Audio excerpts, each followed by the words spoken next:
today's session, where I'm going to be talking about how you add your transactions on a daily basis, or you want to do it on a weekly basis, but doing it as you, like on a daily basis, or when you actually either receive money, or you want to, you've done a purchase, or you've paid something. It's up to you, but we've actually designed that the app you can set in your reminders that you can either want to do it at the end of the day, or a particular time of the day, or early in the morning. So when you go into the add transaction screen, we have to, the first line that finds is transaction type. Remember, I said you either have an income or an expense. So you have to specify the type of transaction that you are doing this time. If it's an expense, then you have to select expense or payment.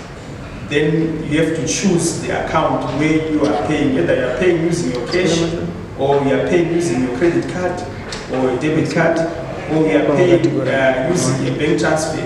You are taking money directly from your bank. Then you have to specify how you make that payment. Then you go on to the next line where you have to choose the category, whether you bought airtime, whether you bought lunch or breakfast, or you bought some groceries. And then you pick that particular category, expense category for that transaction. Then you put in the amount, and then you put in the date you made the purchase, or you made that you received the money.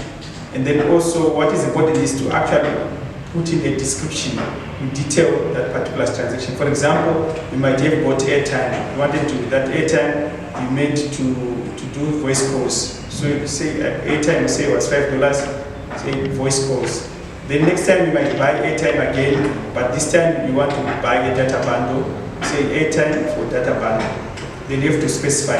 The reason why you put in these details, that you want you to know how you spend your money, where your money is going, so that you don't get to wonder at the end of the day or at the end of the week or month that, okay, I had a particular X amount, but now I don't have money. Where did my money go? So which means you'll be able to go back to this, to MyTreasure app, and actually view all your transactions. They give you a detailed report to say this is how you spent your money. And suppose you forgot to put in a transaction, and then the bank account, these accounts will show you the balance that will be remaining in the account after doing exchange. So if you suppose you've spent all your money, and then but your bank account says this say $100, $200, but you know that there's nothing, which means you will remember that, oh, I forgot to log in my expenses. So it's like every day we have having a check to say, I had so much, this is the balance that I have at the end of the day. So in a nutshell, this is how you put in your transaction. Remember I said whether it's an income or it's an expense, you have to give in the details of every transaction that you make. We have come to an end of this session of adding transaction. If you want to learn more, look out for the next episode of this tutorial. Thank you.